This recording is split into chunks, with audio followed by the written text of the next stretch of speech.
Bueno, buenas tardes. Si os parece, iniciamos la sesión, esta segunda mesa de debate centrada en el diseño y despliegue del Fondo Next Generation de la Unión Europea.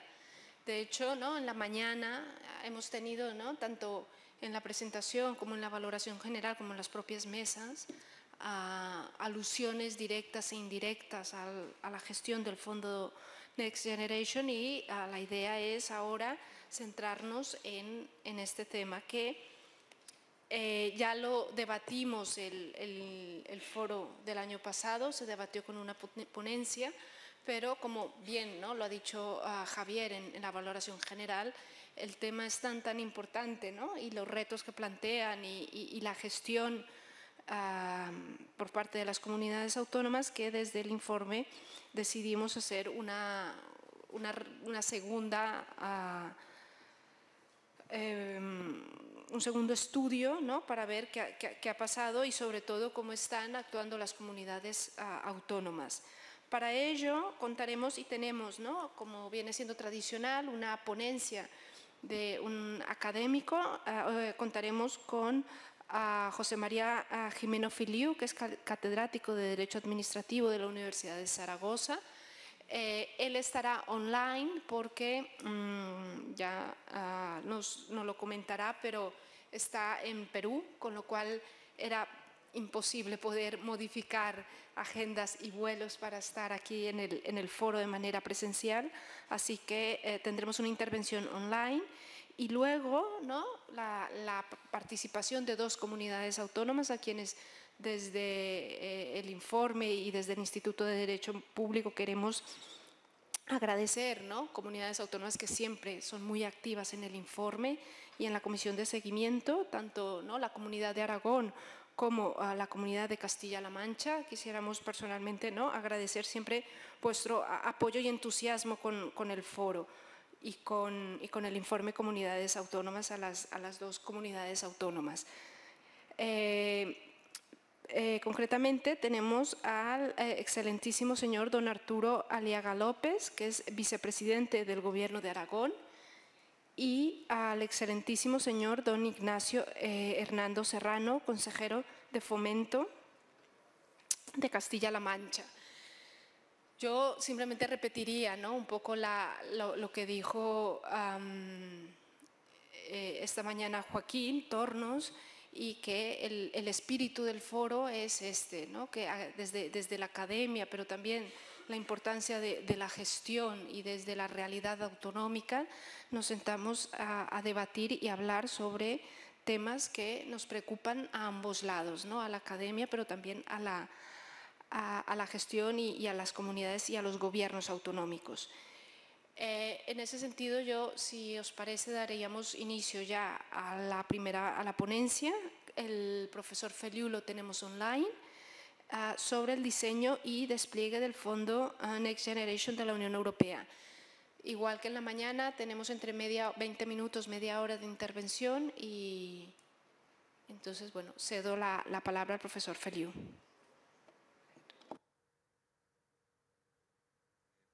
Supongo que se me escucha.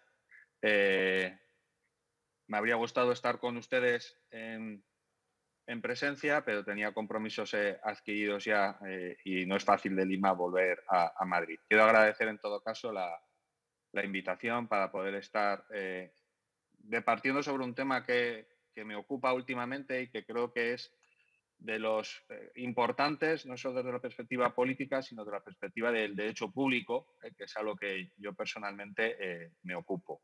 Agradecer, por tanto, a los observatorios de Derecho Público, al Senado, a la Fundación Jiménez Abad, pues que hayan querido contar conmigo en esta 12ª edición del Informe de Comunidades Autónomas.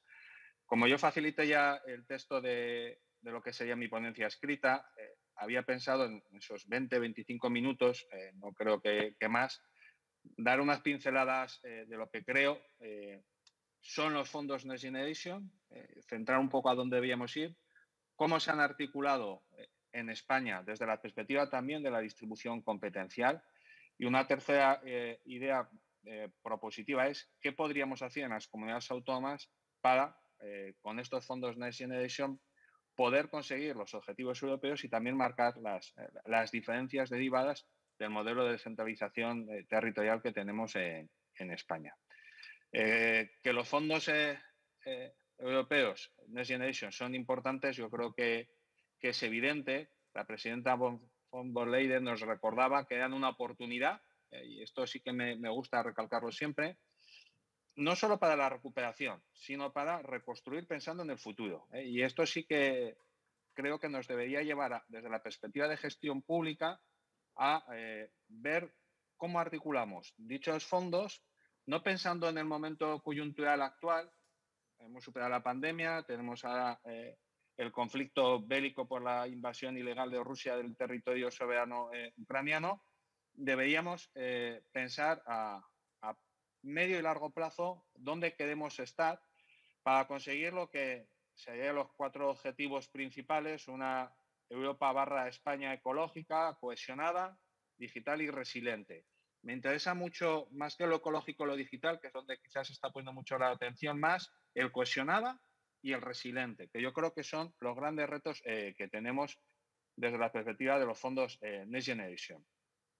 Todo el mundo sabe ya, porque el año pasado tuvieron, como os ha explicado, oportunidad de debatir sobre la articulación de los fondos Next Generation. A mí me gustaría recordar el impacto económico que tienen. Vamos a movilizar, podemos movilizar 70.000 millones redondeando mediante ayudas directas, otros 70.000 en su caso, si el Estado español decidiera, mediante la utilización de esos préstamos que concedía Europa.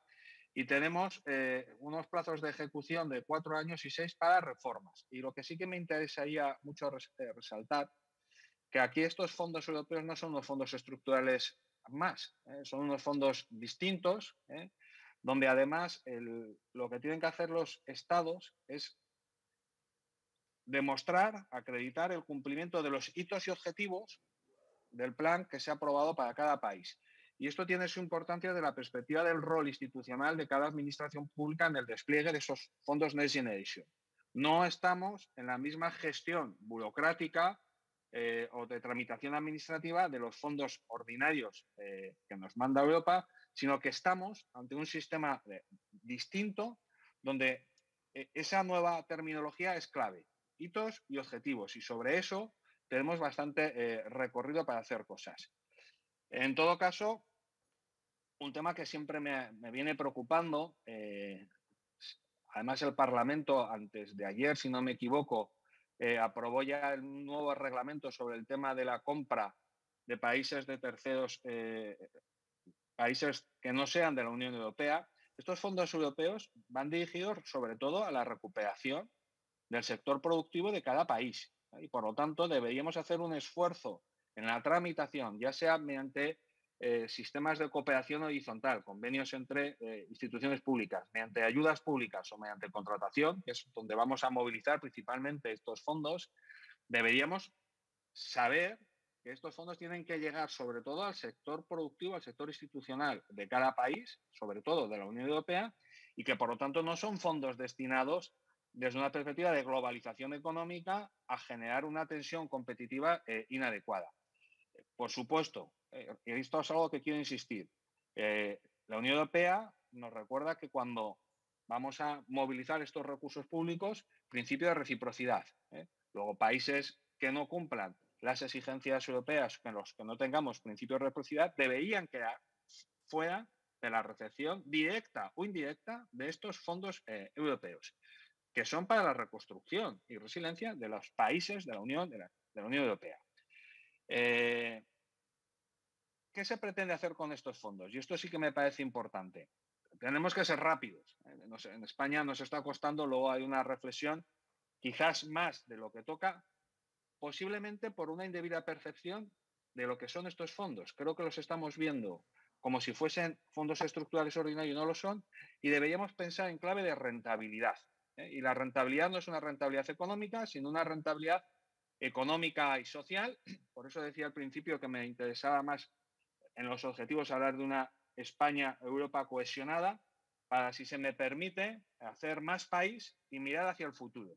Yo creo que los fondos Next Generation son la oportunidad para una política de ideas, no tanto de ideologías, y entiéndanme bien, de ideas para conseguir grandes consensos y donde animaría a los gestores públicos a tener visión disruptiva. No se trata de hacer más siempre lo mismo, que creo que es algo lo que nos está frenando. Creo que la COVID nos ha enseñado que necesitamos hacer reformas importantes, sobre todo para la relocalización, que importante es, y sobre todo para tener un modelo económico propio, resiliente, y donde salud es una pieza principal, digitalización es otra pieza principal, y sobre todo garantizar que los servicios públicos, en sentido amplio, creo que todo el mundo convendrá que las señas de identidad europea y española son un sistema social que protege, que garantiza servicios públicos de calidad en el ámbito sociosanitario, en el ámbito de la educación, en el ámbito de las prestaciones, tener oportunidad de reforzar esos servicios públicos de una forma, si se me permite, y utilizo una palabra que utiliza mucho las instituciones europeas, inteligente. Bueno, los fondos europeos saben bien que se regulan en el reglamento de febrero del 2021. Siempre insisto a los foros que estoy que convendría leerse bien por todos los gestores públicos, tanto los que toman decisiones políticas como los que van a tramitarlo, la finalidad de estos fondos europeos y de este reglamento, ¿no? ¿Qué nos permiten estos fondos europeos? Bueno, yo creo, y utilizo aquí las palabras de Miquel Roca y Julen, cuando hace año y medio, desde el Observatorio de Contratación Pública, organizamos un encuentro sobre hacia dónde nos debería llevar los fondos Next Generation. Creo que con la situación que estamos actualmente, en un contexto donde tenemos que tomar decisiones rápidas, diferentes a lo que habíamos hecho antes, necesitamos actuar con rapidez, y eso sí quiero insistir, necesitamos actuar con rapidez. Esto a veces nos va a obligar a arriesgar en esa rapidez, pero necesitamos sobre todo más transparencia, más protección de derechos constitucionales y sobre todo seguridad jurídica.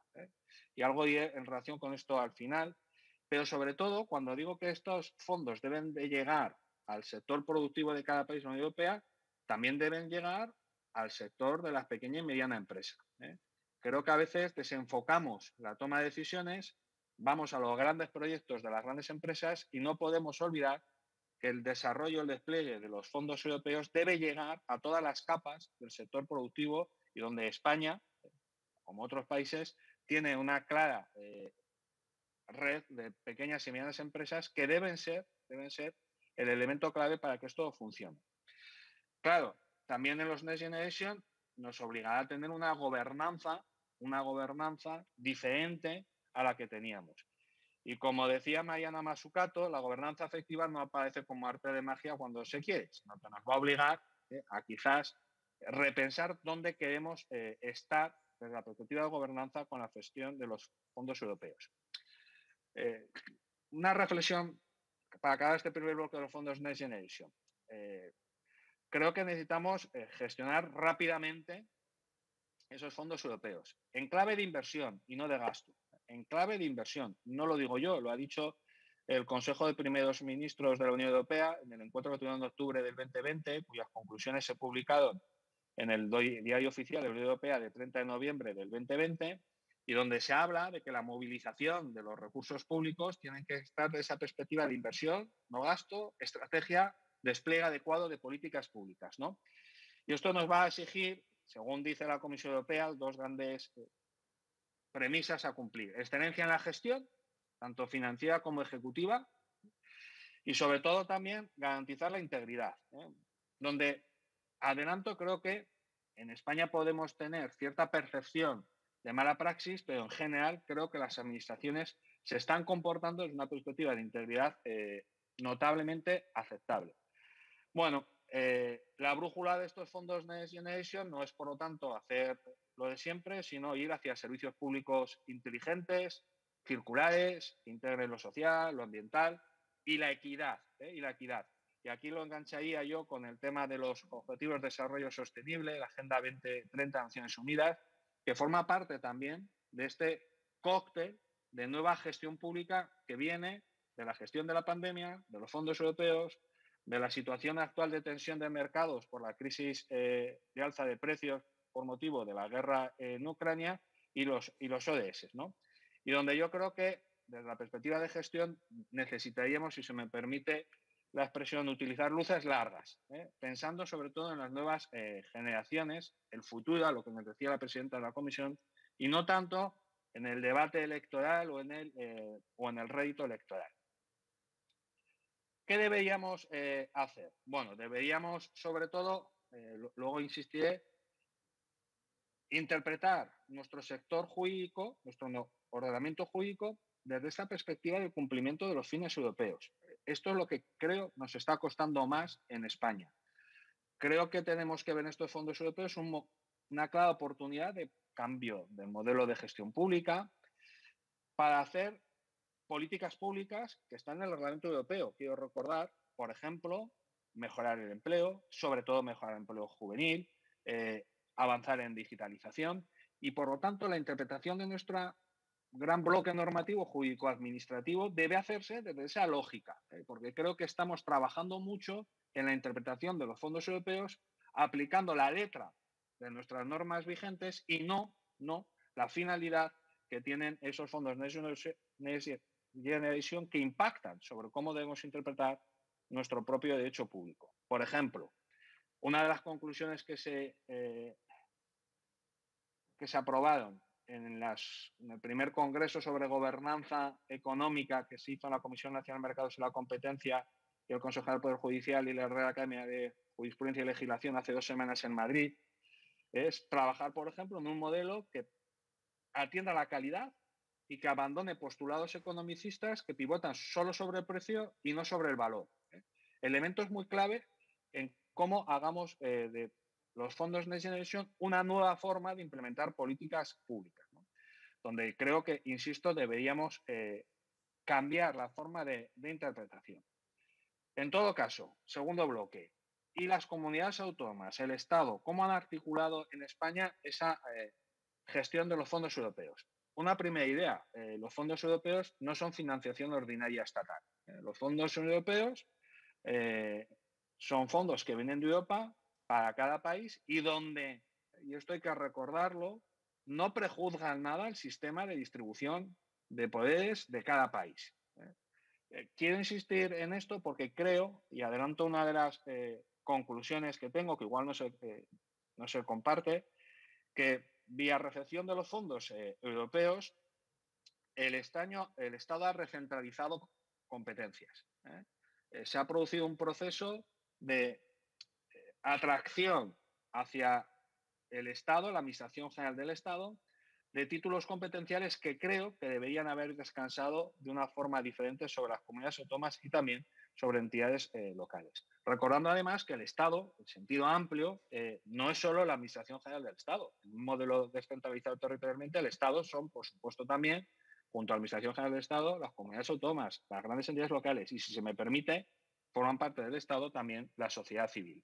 Bueno, sin embargo, en España saben que la primera medida que se toma fue el Real Decreto Ley 26/2020, allá en diciembre, el 30 de diciembre, y donde se adoptaban una serie de medidas para, cuando se aprobase la normativa europea de los fondos europeos, que España pudiese empezar a mover rápidamente esos fondos. Bueno, de ese Real Decreto Ley 36/2020, una reflexión. Creo que ese decreto ley tiene un talante centralizador y que casa mal con la cogobernanza de la que estamos hablando en estos últimos años con motivo de la pandemia. Y digo tiene un talante centralizador porque si leen la estructura es un modelo claramente vertical, que donde se aparece mucho la palabra Estado, ministerios, Junta Consultiva de Contratación Pública y donde aparece muy poco el papel de las comunidades autónomas y entidades locales. Es verdad que luego ese Real Decreto Ley oferta posibilidades a las comunidades autónomas de desarrollar su ámbito competencial. Lo han hecho muchas comunidades autónomas, ¿no? Aunque es verdad que muchas han hecho algo que a mí me deja un poco perplejo desde el mundo académico, que son normas espejo. Copian lo que ha hecho el Estado, salvo algunas que se han diferenciado, por ejemplo, Cataluña, introduciendo ya elementos en la toma de decisión de los proyectos con participación no solo estrictamente administrativa, Andalucía, permitiendo, por ejemplo, fórmulas de arbitraje en la resolución de conflictos, etcétera, ¿no? creo que daría para más el despliegue autonómico de desarrollo de ese Real Decreto Ley 36-2020, que saben que está todavía en tramitación como proyecto de ley en las Cortes Generales, y del que personalmente esperaría algún cambio en la regulación que permitiese una mejor gestión de los fondos europeos y también una mejor cooperación de las distintos centros de poder que tengamos en España. Saben que estos reales decreto ley, el Real Decreto Ley 36-2020, desarrolla esa figura de los PERTE. Sobre los PERTE que se han desarrollado en España venimos trabajando, aunque creo que aquí el Estado es el que ha hecho los PERTE sin contar mucho con las comunidades autónomas. Y yo creo que, como decía el Comité Europeo de Regiones, que recordaba que los Estados deberían haber contado en las decisiones, sobre todo con los gobiernos subcentrales, en España serían las comunidades autónomas, con entidades locales, para que fueran de forma conjunta los que elaborasen los planes, ¿no? Para que no fueran meros gestores. Y yo creo que en España el modelo que se ha diseñado es un modelo donde el Estado / Administración General del Estado es el que ha asumido el rol de diseñar la estrategia, dejando un rol de gestor a entidades, a las comunidades autónomas y a entidades locales, lo cual no significa que no tengan capacidad de hacer determinadas cosas. Yo con esta articulación es la que soy crítico, ¿no? Me dirán, no, ha habido conferencias sectoriales, que es el modo de participación de las comunidades autónomas, y ahí se ha hecho la asignación. Sí y no, porque creo que venía ya predeterminadas en esas conferencias sectoriales lo que se iba a decidir, y nos hemos encontrado con que es el Estado el que está realmente liderando, sin una clara gobernanza, hacia dónde vamos a movilizar todos esos fondos europeos. Lo cual puede casar mal con el sistema de distribución competencial. Casar mal porque las políticas públicas principales de los fondos Next Generation son competencias autonómicas. Son vivienda, es medio ambiente, es educación, son servicios sociales, es sanidad, y donde parecía lógico desde la perspectiva de distribución constitucional que esa visión de hacia dónde debíamos ir se hubiese diseñado de forma conjunta. Y de forma conjunta es no que la acepten las comunidades autónomas, sino que se diseñe de forma conjunta, donde además puede haber también diferencias o asimetrías, porque cada comunidad autónoma tiene su realidad.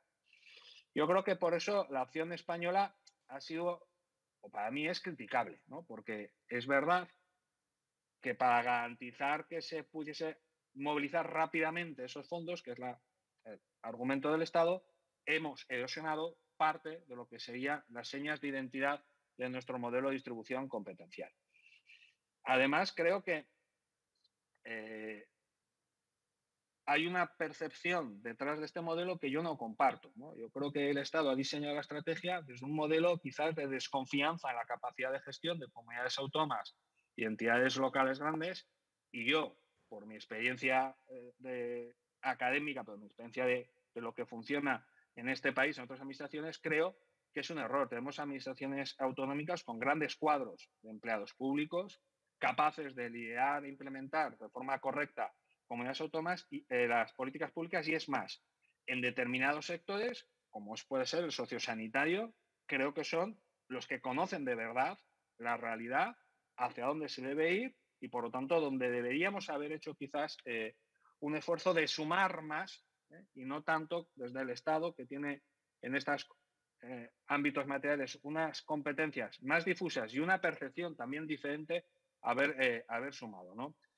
En fin, creo que deberíamos haber trabajado multinivel, y eso no ha sucedido así. Y me pueden decir, bueno, ¿eso ha sido así en Europa? No. En otros países se ha trabajado a nivel de multinivel con las comunidades autónomas, con las regiones, no solo en países federales como puede ser Alemania, sino también en otros países de carácter más centralizador como Francia o incluso Italia, donde el papel de regiones y grandes entidades locales ha sido decisivo a la hora de tomar las decisiones, y donde, dado que estamos en el Senado, creo que el rol de esta Cámara debería y puede ser determinante para sumar hacia dónde debemos movilizar esos fondos en Next Generation. Bueno, desde una perspectiva más académica, quería llamar la atención en algo. Creo que el Estado, con la recepción de estos fondos ha hecho algo que creo que no puede hacer. Creo que bajo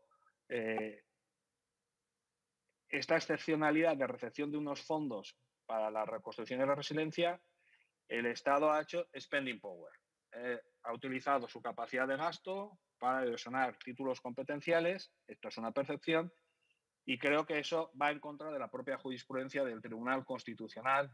Recordarán, desde hace ya mucho tiempo, por citar la sentencia 242/99, dijo que no hay competencia subvencional, diferencia resultante de la potestad financiera del Estado. Es decir, el Tribunal Constitucional ha dicho que cuando el Estado vaya a asignar financiación no puede ir en contra de los títulos competenciales. Y yo creo que en la práctica lo que está sucediendo es que estamos convirtiéndonos en muchos de los planes de gestión de los fondos Next Generation a las comunidades autónomas como gestores y no decisores de esas políticas cuya competencia descansa en ellos.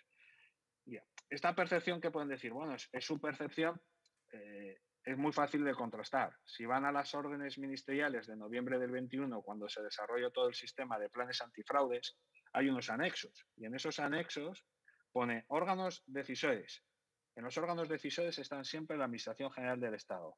Órganos gestores, órganos de ejecución, ahí es donde están comunidades autónomas y entidades locales. No vean en ninguno de esos cuadros que aparezca una comunidad autónoma en el elemento de la toma de decisión. Y claro, estando en un país de marcado carácter descentralizador desde la perspectiva territorial, con un despliegue de las competencias autonómicas, donde personalmente, adelanto, creo que es un ejemplo de buen funcionamiento de cada uno de los ciudadanos, creo que desde ahí hemos dado un paso atrás en la posición de las comunidades autónomas, ¿no? Esto no significa que las comunidades autónomas no tengan capacidad de hacer cosas. Yo creo que recibidos los fondos, las comunidades autónomas tienen opciones para desarrollar sus propias competencias. Vamos a recibir financiación mediante ayudas, mediante convenios, mediante contratación pública. Creo que las comunidades autónomas deberían pensar con la recepción de esos fondos hacia dónde quieren singularizar esos fondos, es decir, porque no tienen que ser soluciones unívocas en todo el Estado español. Y donde creo que deberían, en la gestión de esos fondos, avanzar hacia modelos que trabajen en el resultado y no tanto en el momento de la decisión de a quién se le adjudican esos fondos. Me explico. Creo que lo que quiere nuestra ciudadanía es que con los fondos europeos tengamos mejores servicios, que consigamos reducir la brecha que pone en jaque el principio de equidad, que tengamos garantía de que nuestras empresas pueden desplegar sus propias políticas públicas sin dumping con otras empresas de otros países, por ejemplo los asiáticos, donde se produce una clara distorsión de la competencia porque no cumplen con los estándares europeos. Entonces yo creo que las comunidades autónomas con la recepción de los fondos deben no hacer lo de siempre, sino decir, pensar en una gestión socialmente responsable de los mismos, ¿no? Y ahí tienen capacidad de hacia dónde podemos ir.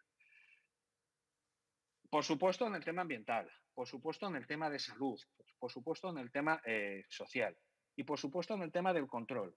Aquí sí que querría detenerme muy brevemente por ir acabando.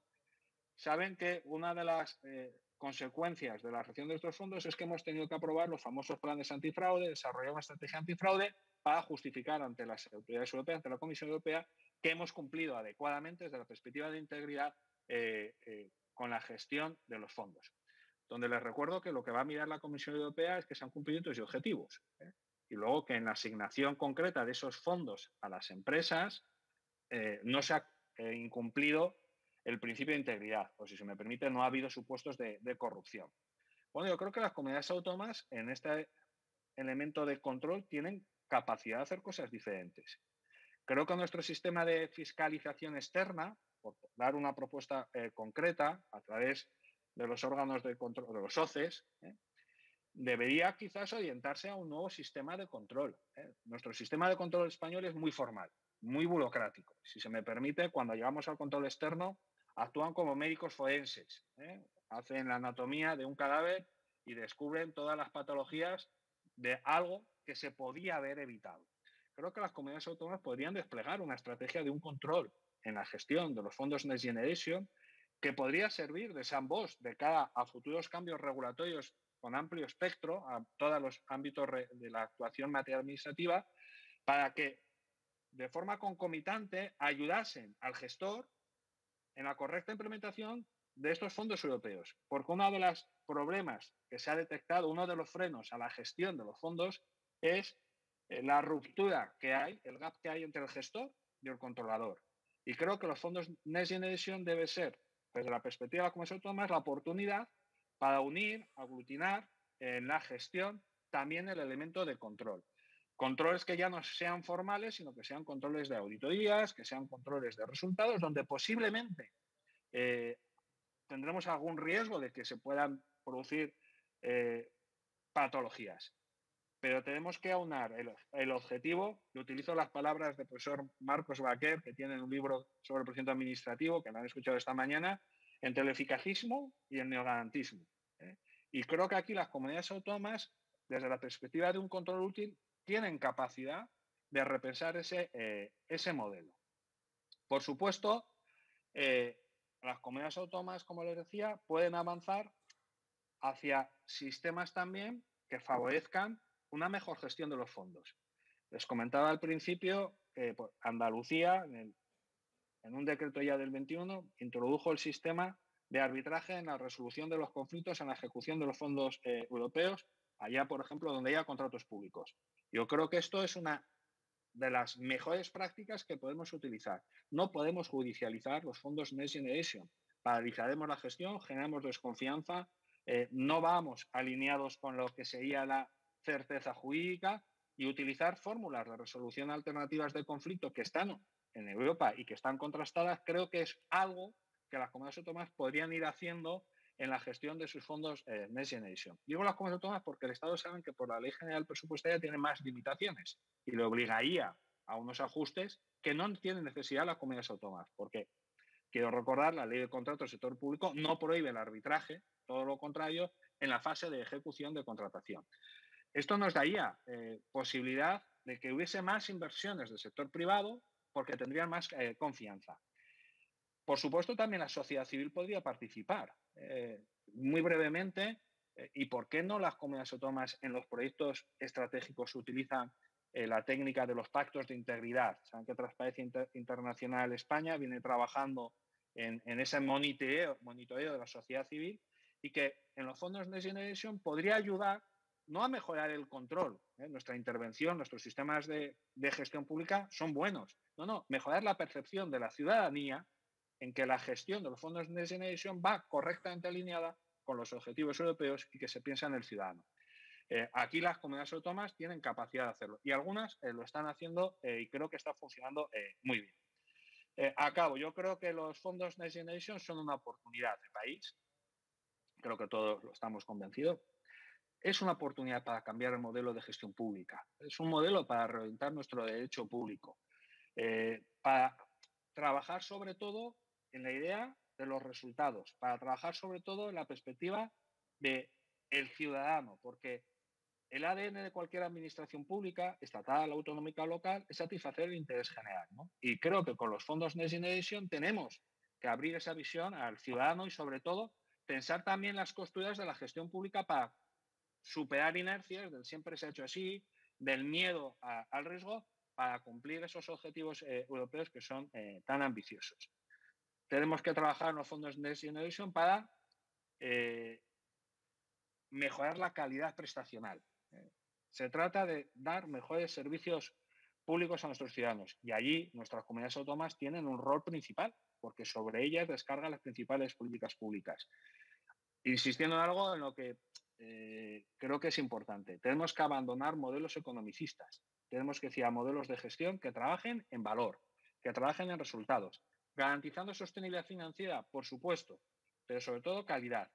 A veces también arriesgando en la toma del procedimiento. Tenemos que superar la cultura del procedimiento del expediente para ir a la cultura del proyecto. Trabajar de forma de cooperación.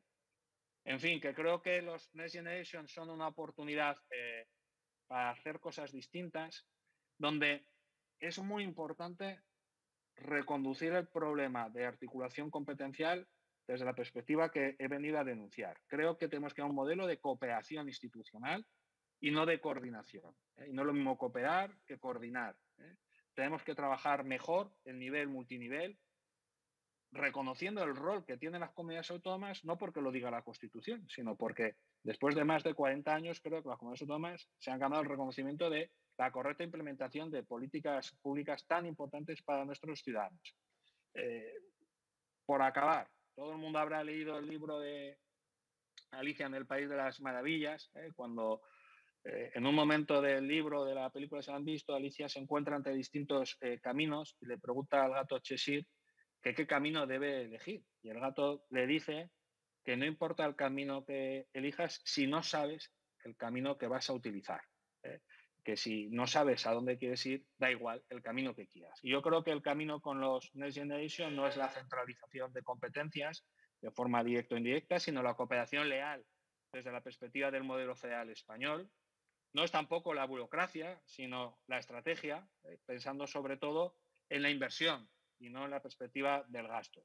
Es sobre todo la calidad de los servicios públicos, el valor de los mismos y no el rendimiento en clave estrictamente presupuestaria. Yo creo que los Next Generation, si se me permiten, debe ser la oportunidad para un nuevo modelo de gestión pública, cooperativa, que piense en las personas y en la transformación, artículo 9.3 de la Constitución, y no en los privilegios ni en el inmovilismo del siempre ha sido así. En fin, acabo aquí, agradezco su atención y para cualquier cosa sigo en contacto con ustedes. Muchas gracias.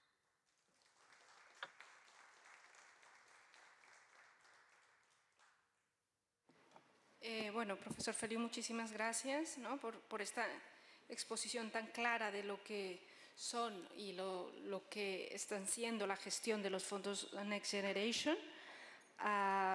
Esta idea de enmarcar los fondos o las finalidades que plantea el propio fondo Next Generation dentro de las políticas nacionales y la realidad económica social, ¿no? de España, y por lo tanto esta primera parte de conexión entre los fondos Next Generation, sus objetivos y nuestra realidad.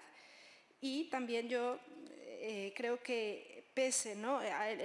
Hace un año la idea que tuvimos, ¿no? Cuando fue la exposición y se discutió sobre los fondos Next Generation, a la conclusión también, ¿no? Llegamos a al problema o lo que plantea la recentralización de los fondos, pero yo creo que ahora, ¿no? Se nos abre toda esta vía de opciones de singularización por parte de las comunidades autónomas.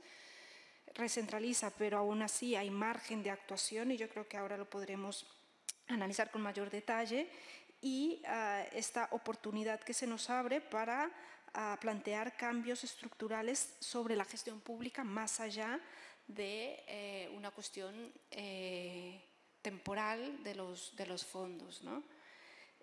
Muchísimas gracias, y sin más preámbulos yo daría la palabra al excelentísimo señor don Arturo Aliaga López, vicepresidente del Gobierno de Aragón. Bien, buenas tardes a todos. Querido profesor Feliu, un saludo allá donde está usted, a Perú. Buenas tardes, como digo, a todos. Querido consejero, querida moderadora. Siempre es un privilegio estar en el Senado, en la Cámara de Representación Territorial, para los que estamos en el territorio. Para los que somos comunidades autónomas, para los que cumplimos, en el caso de Aragón, 40 años de estatuto de autonomía, pues es un privilegio estar en esta Cámara, porque creo que esta Cámara es la que tiene el alma de la representación territorial del Estado español. Qué pena que no sea esta Cámara, no tenga más importancia y que sea una Cámara accesoria, complementaria o suplementaria, cuando España y sus territorios, o decirlo de alguna manera, España no sería nada de los territorios. Y efectivamente, como decía el profesor Feliu, hay una cuestión clara aquí. Si repasamos los estatutos de autonomía, que son leyes orgánicas, las comunidades autónomas tenemos las competencias. Los servicios se prestan con nuestras competencias, la mayoría, y los problemas de la pandemia, de la banda ancha, de las escuelas, de los hospitales, los tenemos en el territorio. Luego es verdad que estos fondos, y ahora me voy a referir, han sido muy bienvenidos, pero sí que tenemos una sensación de que ha habido poco respeto al autogobierno. Eso hay que decirlo. Yo tengo la suerte de haber sido jefe de servicio de fondos europeos en el año 1995, preparando programas operativos. Ahora tengo la suerte de gestionar esta histórica cantidad de fondos europeos con este nuevo modelo, y los que tenemos también la suerte de meternos en el corazón de las pymes en el territorio, de la sanidad, de cubrir deficiencias en nuestros hospitales, de que no tenemos médicos, centros de salud, o que no tenemos banda ancha cuando tenemos un territorio enorme y no puede hacer un agricultor la declaración de la PAC. Estos fondos tienen que ser y van a ser, y yo voy a demostrar aquí que somos capaces en las comunidades autónomas de gestionarlos bien y de cumplir los objetivos, de preparar a nuestra sociedad para mejores servicios públicos y empresas más resilientes, más sostenibles, más innovadoras, más digitales. Y yo con datos lo voy a poner sobre la mesa. Quiero agradecer muy especialmente el trabajo de la Fundación Jiménez Abad, del señor Tudela y su equipo, que a lo largo de estos años han puesto ese faro donde se ilumina las cosas y la importancia que tiene el Estado autonómico y la importancia que tiene el derecho, y en este caso el derecho constitucional y administrativo.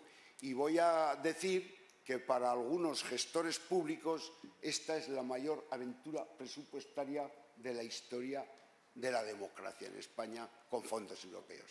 Y los que hemos ido a Bruselas a negociar que no nos cierren las minas de carbón, o los que hemos ido a negociar un programa de pymes, de conseguir fondos europeos para las técnicas del hidrógeno, cuando vemos el volumen de fondos que estamos gestionando y que podemos gestionar con medidas que también Europa ha sido flexible, pues yo creo que tenemos razones para el optimismo y para saber aprovechar esta oportunidad.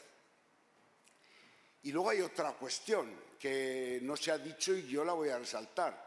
El Gobierno de España es un gobierno plural, hay coalición.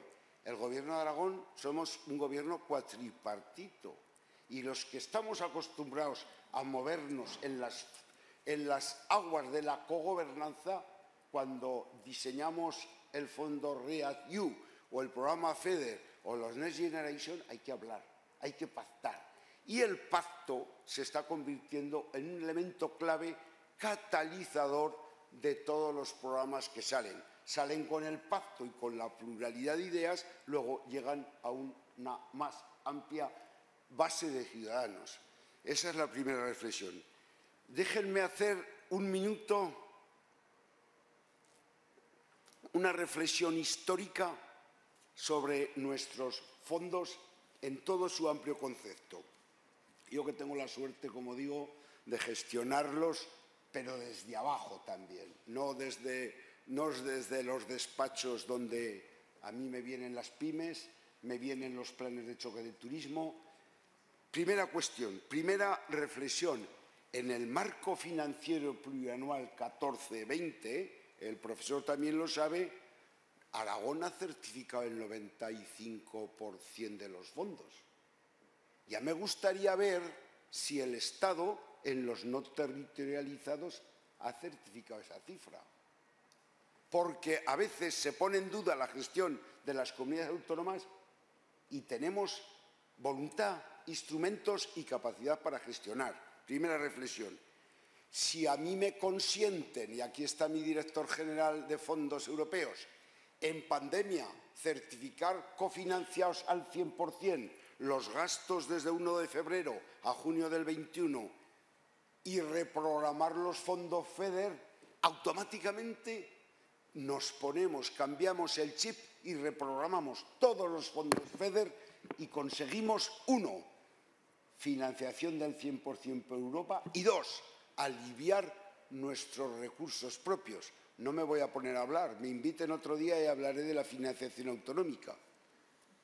Aliviamos nuestros recursos propios, es decir, que benditos acuerdos de Bruselas para reprogramar los primeros fondos. Aquí estáis las comunidades autónomas y sabéis que eso ha sido para nosotros fundamental, crucial en esa primera parte de la pandemia donde estábamos asfixiados, con los hospitales llenos, la gente que se nos moría y no teníamos medios. Y esa reprogramación nosotros movimos dineros, ¿dónde? Hacia la sanidad. ¿Dónde? Hacia dotar a los colegios de hidrogeles. ¿Dónde?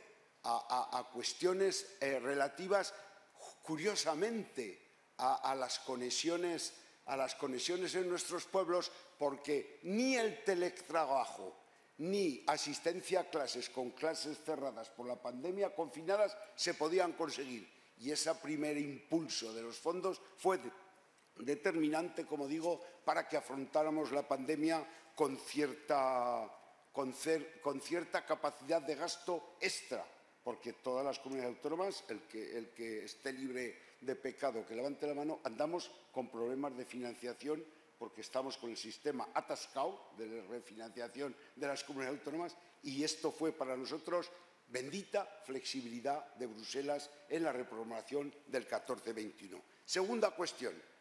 Afortunadamente, como Bruselas lanzó todo el gran fondo Next Generation con las partes MRR y la parte fundamental de los fondos REACT-EU, pues conseguimos incorporar, yo voy a hablar de mis cifras, que son las que me sé, en la Comunidad Autónoma de Aragón, 267 millones de euros de fondos REACT-EU, de FEDER y de Fondo Social Europeo, que ya tenemos comprometidos al 50% y hemos mandado en ejecución a Bruselas ya certificados el 18%. Y eso ha sido, hemos metido 45 millones en sanidad, en sanidad importante las cuestiones de salud, empleo 10 millones, pymes 20 millones, ciudadanía, las residencias 4 millones, infraestructuras educativas 12 millones y el REACT-EU pactado entre 4 partidos, pactado, elevado al Consejo de Gobierno, ha sido elemento fundamental en los presupuestos del pactado, digo, el 22 y 23, porque después de la pandemia, con los gastos, el 13% más de incremento en sanidad, saben ustedes, contratación, tal, con esos incrementos en sanidad y en educación, nos vimos ahogados y esto fue otra vez más un elemento fundamental para poner al destino de esos ejes. Digitalización de nuestras pymes, empleo. Y claro, alguien dice y se atreve a decir, porque no conoce, que el dinero no llega a las pymes. ¿Cómo que no llega a las pymes? Si yo he puesto en Aragón más de 700 puntos de recarga en muchas pymes con el MOVES. Si yo en Aragón, en muchas empresas punteras químicas, se han hecho programas con eficiencia energética y tengo los datos aquí en estos apuntes, ¿no está llegando a las pymes? Sí está llegando a las pymes. Está llegando a través del MOVES, el reforma de los edificios, el programa de vivienda, el programa de movilidad sostenible. Está llegando a las pymes el dinero, aparte de reforzar, como decía el profesor Feliu, los servicios públicos. Segundo bloque o primer bloque del NEXT, elemental para nosotros, el REACT-EU con una afortunadamente FEDER 237 y Fondo Social 29 millones más para empleo de calidad. Y esos 266, vuelvo a insistir, ¿de dónde hubiéramos sacado esos 266 millones? ¿Más deuda pública de la comunidad autónoma? Pues una vez más los han liberado o de recursos propios o de deuda. Y entro en el paquete ya fundamental a los que se refería y todos estamos en esa cuestión. Los Next Generation. Yo tengo aquí mis datos de la Dirección General, es que en Aragón han llegado 487 millones de euros a través de conferencias sectoriales a las que tenemos el placer de compartir y algunas cosas diré, y más 230 millones del Estado. 984 millones de euros. Si el presupuesto de mi comunidad autónoma son 7.440 millones de euros, el presupuesto de un año, ¿a qué deuda me voy yo? ¿A 1.000 millones de euros más si no me vienen los fondos Next Generation? Luego, ciencia, 23 millones. Cultura, 8 millones. Digitalización, 52 millones. Lo que está señalando el profesor, transformar. Empleo, 31 millones. Empleo de calidad y programas muy especiales para los que se desenganchan. Y transición, que es un área donde nosotros ahora estamos gestionando autoconsumo, 23 millones, 3.000 expedientes. Dice, ¿cómo 3.000 expedientes? Sí, empresas que se ponen unas placas solares de 1 megavatio y les disminuye la factura de la luz. 3.000 expedientes de autoconsumo. Es decir, que sí que está llegando los fondos y estamos articulando mecanismos para hacerlo realidad. Conferencias sectoriales, efectivamente, en algunos casos hemos discutido las bases de las convocatorias, en otros no. Luego, quizá falte cogobernanza y falte, como decía el profesor, no somos una gestoría, no somos una gestoría para tramitar todos. Yo lo voy a hacer este llamamiento. A veces el Estado, cuando hay muchos expedientes, a mí me pasa el bono social térmico. Me pasa 7 millones de euros, 28.000 expedientes. Oiga, que no somos una gestoría. ¿Por qué nos pasa el bono social térmico? Porque no tiene capacidad de gestión. Entonces, reivindico que nosotros, aparte de tener capacidad de gestión, por ejemplo, lo ha dicho el profesor también, ¿por qué no participamos en los PERTEs? ¿Es que saben más en el Ministerio de Automóvil que sabemos nosotros? Que tenemos un sector del automóvil en Aragón muy potente, con una gran empresa. Afortunadamente estamos en el PERTE del automóvil. ¿O por qué no nos preguntan del PERTE de la agroalimentación, que destinan solo 400 millones de euros y en Aragón, en Castilla-La Mancha, producimos alimentos? En Aragón yo lo tengo muy controlado para 12 millones de habitantes y exportamos 2.000 millones de euros. Entonces, hombre, consúltennos los PERTEs y diseñemos esos grandes proyectos transformadores conjuntamente, porque al final vuelvo a decir lo mismo. ¿Dónde están los recursos? Las minas, la agricultura, la energía renovable en el territorio. Entonces yo creo que nos podían consultar estos grandes PERTEs, salud de vanguardia, el aeroespacial, energía e hidrógeno. Si quieren hablamos de hidrógeno y energía, que nosotros con Castilla-La Mancha estamos liderando las cuestiones de la eólica y más del hidrógeno. Incluso en este Senado yo tuve ocasión de escuchar al presidente del Gobierno hablar del hidrógeno y que Renfe está encargando trenes de hidrógeno. Y ustedes tienen el centro del hidrógeno y yo tengo una fundación del hidrógeno del año 2003. Luego, salud de vanguardia, el agroalimentario, nosotros ya estamos participando. Y fíjense, hicimos algo que no ha hecho el Estado con nosotros. Nosotros cogimos a los sectores, los llevamos a la Sana de la Corona de Aragón y pusimos sobre la mesa qué ideas tenían para utilizar bien los NECs en favor de nuestras empresas o nuestros sectores. Y con esas ideas cogimos un paquete y lo mandamos a Madrid. Hicimos reuniones con 12 grandes sectores, economía circular. Si uno tiene en su región el 30% de la economía circular del papel de España, algo tiene que opinar, por decirlo de alguna manera. Entonces, economía circular, agroalimentario, aeroespacial, automóvil, energías renovables y con eso, como digo, pues al menos trasladamos al Gobierno de España esa cuestión. Alguna reflexión más. Sobre la mesa, ahora estamos diseñando, el director general me decía que ya nos han admitido la parte del Fondo Social Ya hemos llevado a Europa el marco financiero 21-27. ¿Por qué? Pues porque en esa escasez de recursos con esta crisis que vamos a tener las administraciones públicas, el que pierda un euro de financiación de Europa hay que cesarlo, hay que cesarlo. No podemos consentir que se pierda ni un euro de financiación, querido consejero. Yo esa instrucción doy. Entonces, el marco financiero a nosotros nos perjudica porque nos han quitado una parte de cofinanciación, teníamos el 50, ahora tenemos que poner más, tenemos que poner el 60-40, pero desde luego ahí tenemos ya en Bruselas los dos, el FEDER y el Fondo Social.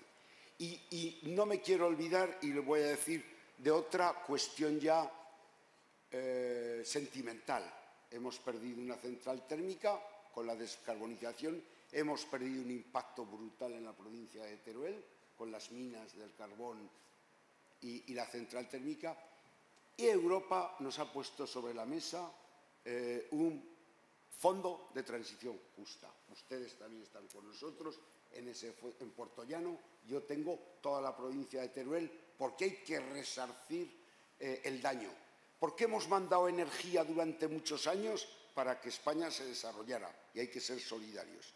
Ahora tenemos un problema y afortunadamente tenemos un fondo de transición justa con los mecanismos de los reglamentos del FEDER y ya hemos mandado el proyecto de Aragón de transición justa a Bruselas también. Es una cantidad de 90 millones. El FEDER son 361, el NEXT son 900, el REA, etc.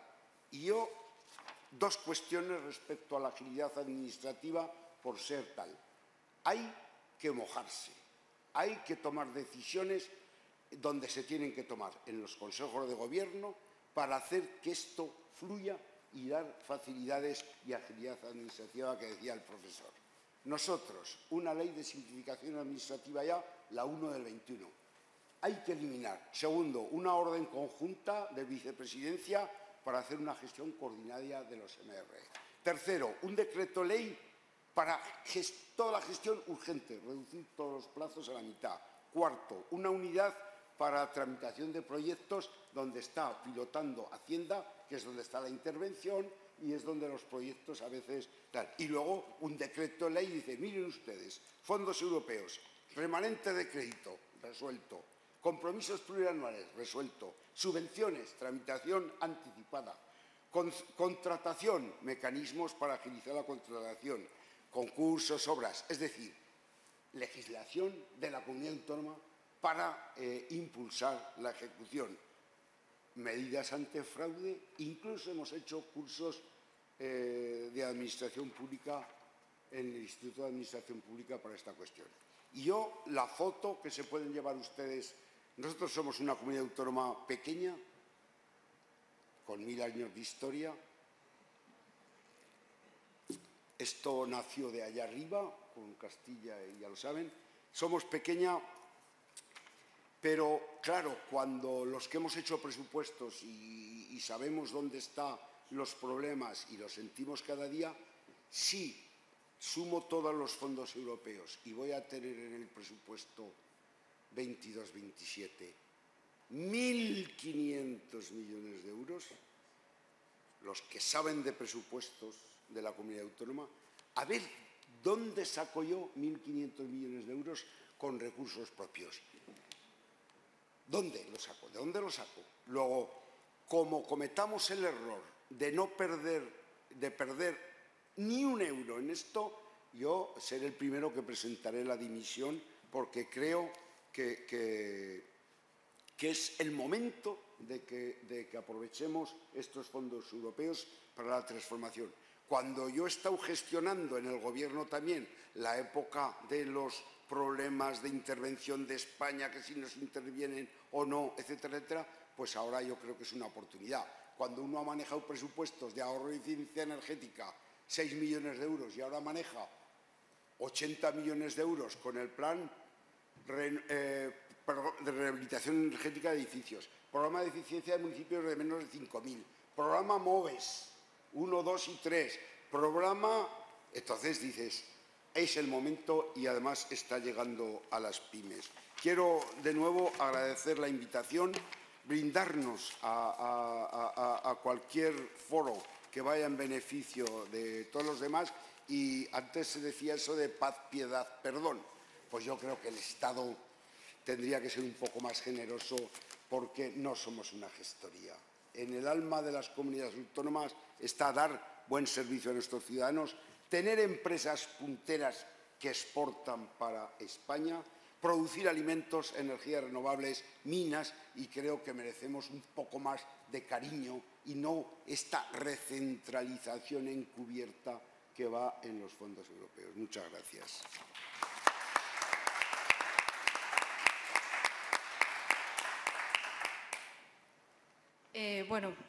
Vicepresidente, muchas gracias por esta intervención, primero tan optimista y al mismo tiempo realista. Yo creo que tenemos, ¿no?, desde la academia muchas veces nos cuesta bajar al campo de la aplicación práctica y ver la realidad. Nos han dado, sin lugar a dudas, ¿no?, una fotografía muy amplia y clara de lo que está haciendo la gestión de los fondos Next Generation en las comunidades autónomas, en este caso en la Comunidad de Aragón, y lo que ha implicado para cada uno de los sectores, ya sea sociales o sectores económicos, desde el punto de vista de flexibilización, de reactivación y de transformación. Y sin dejar, ¿no?, de lado a la crítica o estas peticiones a mayor cogobernanza y de confianza en las comunidades autónomas, en la gestión que hacen de estos fondos y una mayor implicación en el diseño de los objetivos, no solo gestionar o cumplir de gestoras, sino también el diseño, porque además ello retribuye, ¿no?, en la propia aplicación, ¿no? La política pública se diseña mucho mejor desde las necesidades de las comunidades autónomas. Esto yo creo que nos ha quedado clarísimo, sobre todo viendo cómo es la aplicación de los fondos en cada uno de los sectores, y por lo tanto el ministro hoy en la mañana hacía una llamada a las comunidades autónomas a agilizar, ¿no?, aún más la gestión de los fondos Next Generation. Y bueno, ahora tenemos, digamos que la llamada de vuelta, que es a mayor cogobernanza. Con lo cual, bueno, sin más preámbulos, yo doy paso a la intervención del excelentísimo señor don Ignacio Hernando Serrano, consejero de Fomento de Castilla-La Mancha. Muchas gracias, Natalia, y dándote las gracias a ti se las doy también a todos los organizadores, a la Fundación, también a quienes desde las cabinas hacen posible que hoy podamos estar compartiendo ideas. Y quizá esa es la primera reflexión, pregunta que les quiero hacer, no sin antes saludar a mi querido vicepresidente del Gobierno de Aragón. ¿Ustedes piensan que Arturo y yo competimos o colaboramos? No en el caso particular mío y de Arturo, sino digo que esta respuesta no es fácil. Para empezar, porque no es blanco y negro.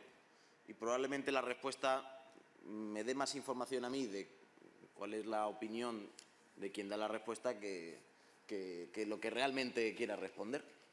Lo digo porque estamos en un sitio magnífico, y quiero además agradecer a los senadores que hoy nos acompañan, en particular al senador de Castilla y León, que no tiene que ver con mi comunidad autónoma, pero para que vean ustedes también esta pregunta es muy amplia. ¿Competimos o colaboramos?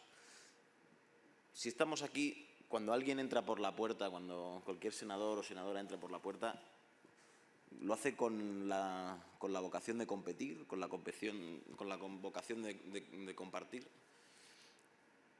Depende del día y depende del barrio, sinceramente, porque es evidente que hablo del plano institucional. En el plano político electoral, por supuesto que Arturo y yo vamos solamente a competir, evidentemente, hay cada uno que se busque sus votos. Pero hablando en serio, hablando en la clave institucional, habrá veces que nos toque competir, y es una competición sana. Nace de no tener de que cuando España se conforma en 17 comunidades autónomas era para evitar que unas pudieran tener unas ventajas competitivas frente a otras, que unas pudieran decidir cerca de casa y otros tuviéramos que hacer cola en la Castellana para pedir un instituto. Porque hay, por supuesto, comunidades autónomas con 1000 años de historia, y otras como la mía, que somos un invento de hace 40 años. Oiga, pero que hay inventos que son buenos inventos, y creo que este es un buen invento. Es un buen invento que nos ha llevado a llegar a unas cotas de servicio público, de prestación de servicios sanitarios, educativos, de atención a nuestros mayores, de movilidad, de vivienda, que si hubiéramos tenido que depender de la lejanía de una capital del reino, pues evidentemente hubiera sido todo más difícil, porque la cercanía y en la política y en la resolución de los problemas y en la gestión de proyectos es determinante. Pero a lo que voy es que estamos en un lugar donde esta pregunta habría que hacérsela todos los días. ¿Venimos a competir o a compartir? Hay que competir, evidentemente, en un marco sano, pero también hay que compartir. Piensen ustedes que tanto Aragón como Castilla y León, como otras comunidades autónomas, formamos parte de un club de comunidades autónomas que compartimos ideas y reflexiones para afrontar problemas como es, por ejemplo, el reto demográfico. ¿Eso quiere decir que competimos contra el Senado? No, por supuesto que no. El Senado tiene sus virtudes y sus tareas, y además, y como adición, es lo que podemos aportar el resto de actores en el plano de la resolución de los problemas. Hay que aportar éxito desde la pluralidad al marcador de España, y se puede aportar desde distintas posiciones del campo. No solo los delanteros tienen la competencia de marcar goles, aquí puede marcar gol cualquiera que meta la pelota en la portería. Tenemos que pactar, coincido en ello, querido vicepresidente, incluso con mayoría absoluta, como es el caso de Castilla-La Mancha. Podríamos haber decidido hacer las cosas a nuestra manera con 19 de 33 diputados, pero para nosotros ha sido muy importante que las leyes que hemos planteado, muy similares a las que comentaba el vicepresidente, para agilizar, para tomar decisiones que nos permitiera incluso sembrar para ahora poder recoger esos fondos. Ahora entraré en más detalle, sobre todo en el ámbito de vivienda, para explicarles un caso práctico, más allá de las reflexiones que pueda compartir con ustedes, un caso práctico de cómo hemos tenido que innovar en procesos, y cómo las comunidades autónomas creo que sí que han podido tener, en nuestro caso lo hemos tenido, la flexibilidad suficiente por parte del Gobierno de España como para hacer nuestras las convocatorias. Pero fíjense, una ley como la Ley Suma, en la que decimos que la envolvente de un edificio no computa como edificabilidad. Bueno, esto, dicho en plena pandemia, la gente pensaría, pero bueno, ¿y estos de qué van? Esto no es lo importante, si ahora lo importante es comprar mascarillas, y todo es importante. A nosotros el presidente García Page nos dividió como si de un equipo de fútbol americano se tratara. La mitad al ataque y la mitad a la defensa, como hacen los americanos. Una mitad a atacar al virus y otra mitad a defender el empleo y la economía. Si no hubiéramos aprobado ya esa ley para que la envolvente no computara como edificabilidad, la mayoría de los miles de proyectos que tenemos en cartera para ahora poner envolventes serían inviables nada más empezar, porque han agotado esos edificios su edificabilidad en términos urbanísticos. Les parecerá una tontería, les parecerá algo trivial, pero de esto trata la vocación de una comunidad autónoma o de los ayuntamientos, el poder coger o recoger los objetivos que marca la Unión Europea o las Naciones Unidas, la normativa básica que un país tiene que liderar a la hora de marcar también esos objetivos y un mínimo desarrollo, pero nos toca a las comunidades autónomas terminar de aterrizar la aeronave en suelo firme, ¿no? Y de ahí que además llevamos a cabo esta charla en una sala como la Sala Europa, nunca mejor dicho, porque estamos hablando de fondos europeos. Y el contexto de estos fondos europeos no es tampoco baladí. No creo que debamos olvidar el porqué de estos fondos. Para empezar, y lo apuntaba ya el vicepresidente, porque no es lo mismo el REACT que el Next Generation. El REACT era para reaccionar. Con el REACT, algunos se llevarán las manos a la cabeza sabiendo, conociendo que con la reconversión de fondos FEDER que no nos podíamos gastar, y no nos lo podíamos gastar porque llevamos arrastrando una crisis económica que nos impedía a muchos poner el 15 o el 20% que hace palanca del otro 80% de los fondos FEDER, reconvertir esos fondos FEDER que no nos íbamos a gastar de ninguna de las maneras en un dinero que pudiéramos invertir en salvar vidas. En salvar vidas, que es a lo que nos hemos dedicado durante 2 años. Y eso se traduce incluso, como les decía, que algunos se llevarán las manos a la cabeza, en pagar nóminas de sanitarios. Hombre, claro, es que solo en Castilla-La Mancha tuvimos que contratar a 9.000 sanitarios más. para poder dar respuesta a la necesidad del momento. No es lo mismo el REACT, que eso ha sido ágil, enormemente ágil, que los fondos Next Generation, que tienen otro objetivo, otra vocación. Que es algo similar a lo que se planteó en su momento con el PLANE, pero con dos ventajas, para algunos. Una principal ventaja es el volumen. El PLANE, una crítica objetiva podría ser que se quedó pequeño para el tsunami que venía de crisis.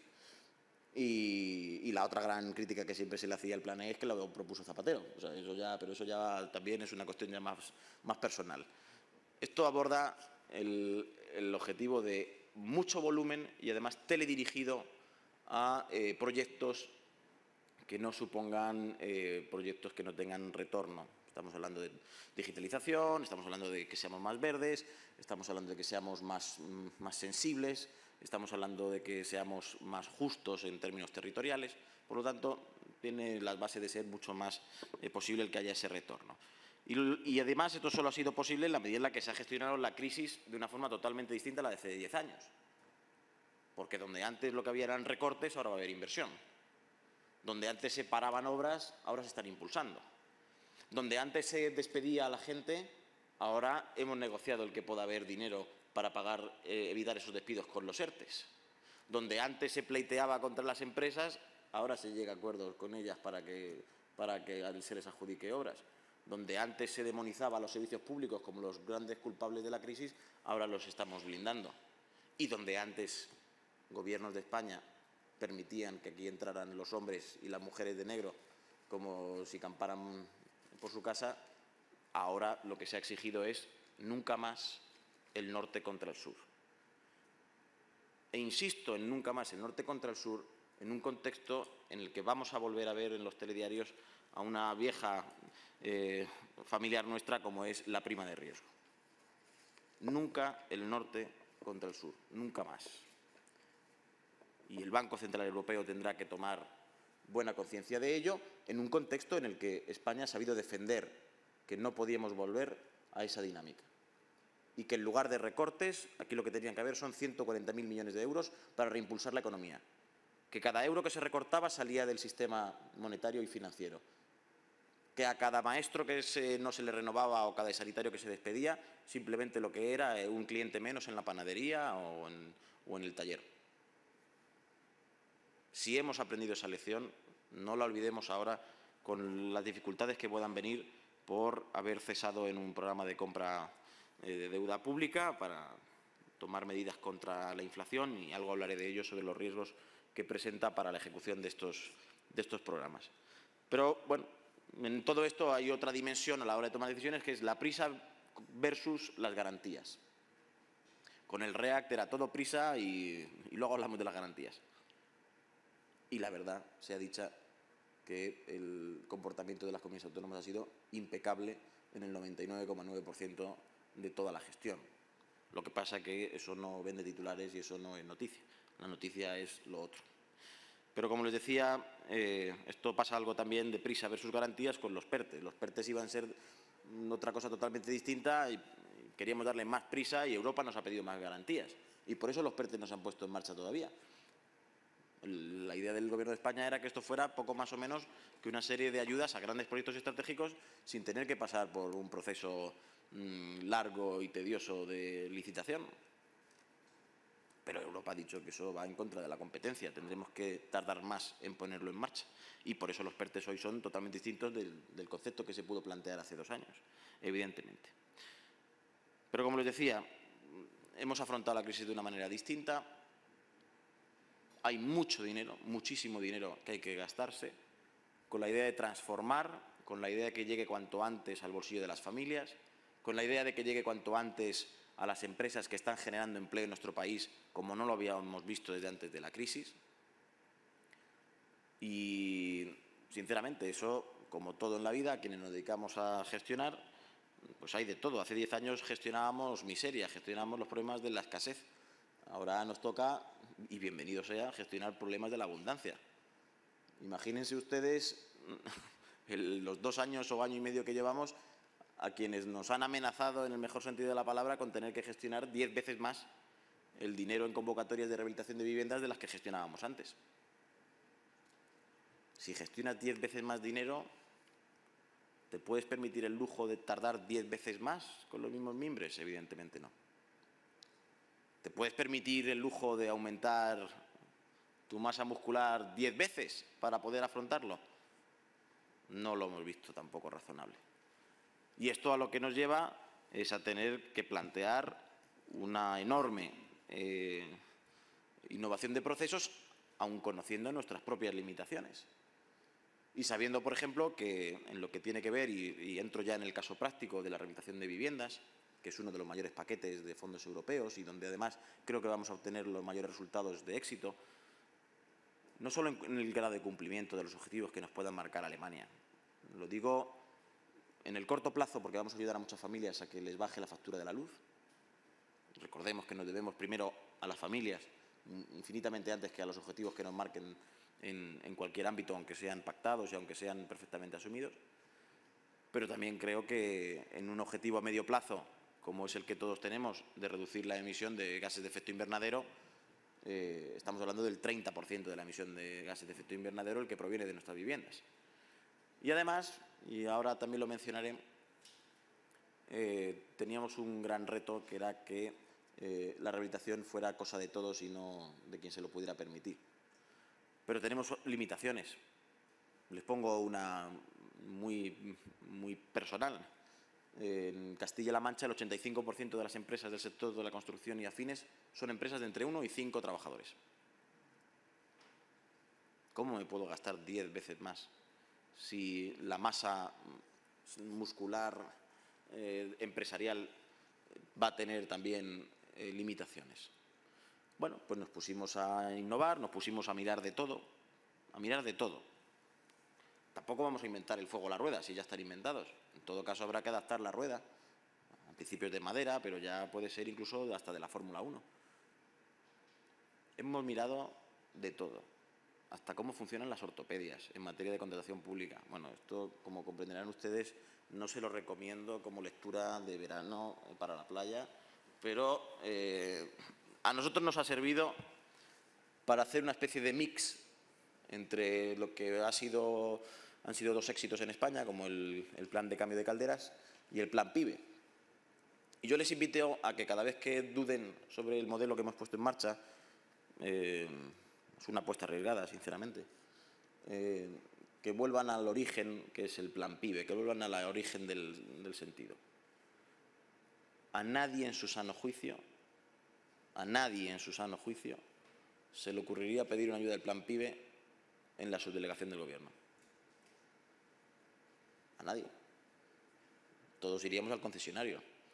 Es más, como a alguien se le ocurra ir a la subdelegación del Gobierno de España, le van a decir, por favor, váyase usted al concesionario, que aquí no se lo vamos a tramitar porque se lo tramitan mucho mejor allí. Ese es el futuro de la Administración. El que consigamos, el que no todo tenga que pasar por nuestra puerta, el que no todo el peso de la responsabilidad de que las cosas salgan bien es el de los funcionarios y el de los dirigentes políticos. Y más aún si estamos hablando de salir de retos de proporciones históricas, como una pandemia o una guerra en Europa desde la primera, desde la de los Balcanes. Creo que estamos hablando de unas proporciones, de un contexto en el que o todos ponemos de nuestra parte o es imposible que las cosas salgan bien, sinceramente. Al menos en el tiempo que nos hemos marcado como objetivo. Y de ahí que si me siguen la estela del plan PIBE, todos hemos escuchado ese anuncio de aprovéchate del plan PIBE. O sea que la empresa, el sector privado ya de antemano se encarga de la difusión, que esto es difícil, que la gente se entere de cuántas distintas ayudas, habiendo tantas distintas ayudas ayudas en la vivienda, unas de alquiler, otras a la compra, que si menores de 5.000 habitantes, que si por el plan estatal, que si ahora por el MRR. Mi directora general se lo sabe, pero vamos, yo creo que es de las pocas que se la sabe. Porque es muy difícil. Hay que hacer un ejercicio de difusión y de captación del cliente. Porque abrir una oficina de vivienda en cada pueblo es inviable, es una locura. Ahora bien, si son las propias empresas, como son los propios concesionarios, como son las propias marcas de coche, quienes se encargan de captar al cliente, de explicarle cuáles son las ventajas y, por supuesto, de asumir como hemos hecho además obligatorio. En Castilla-La Mancha es obligatorio que se haga de forma profesional a través de un agente rehabilitador la solicitud de ayudas. Tenemos 300 agentes rehabilitadores ya registrados en apenas 2 meses. Y estos 300 agentes rehabilitadores han conseguido ya apalabrar el diagnóstico de 3.000 viviendas en la región. Esos son síntomas de que este mecanismo ya está funcionando, porque están siendo los administradores de fincas con quienes hemos trabajado muy estrechamente quienes captan esos clientes. Están siendo los antiguos promotores quienes en su día te hicieron el piso y ahora, como los conoces y como tienes esa confianza de saber quiénes son, no es una llamada a puerta fría, te van a poder explicar cuáles son las ventajas de estas nuevas convocatorias del MRR. Estamos viendo que realmente hay un nuevo método, una innovación de procesos que nos hemos inventado y que además ha sido, y lo digo sinceramente, porque el Gobierno de España nos lo ha permitido. El artículo 8 del Real Decreto Ley de 853/2021 es a propuesta de Castilla-La Mancha. Y es el que nosotros hemos desarrollado. Es el que nos ha permitido el que ese agente rehabilitador se encargue de todo el proceso y que la Administración sea un supervisor. Y que se encargue de homogeneizar los procesos y que si tiene que haber, a la hora de volcar los datos del libro del edificio existente, sea todo homogéneo y que no me dé cada uno un planteamiento distinto y que a su vez eso lo que consigues es con ese diagnóstico poder ofrecer a tus clientes un tratamiento. Pero claro, ¿cuáles son los incentivos o qué diferencias hay? ¿Cómo hemos innovado con respecto del plan estatal? Para empezar, en el plan estatal la ayuda media del 40% de la actuación. En el MRR estamos hablando de una media del 80%. Pero además la gran tarea pendiente, como les decía, desde un punto de vista social, era que moralmente no nos podíamos permitir que la rehabilitación siempre se producía en los mismos barrios. En los barrios de quienes o tenían el dinero o quienes tenían condiciones económicas como para que se lo prestaran. Y que resulta que aquellas promociones que llevan 40 o 50 años sin ver una herramienta de albañil desde que se construyó, iban a seguir siendo quienes tuvieran que sufrir pobreza energética, quienes tuvieran que sufrir una desigualdad. No podía ser. No podía ser. Porque entonces no estábamos transformando ni la economía ni la sociedad. Entonces simplemente estábamos haciendo más de lo mismo a otro volumen.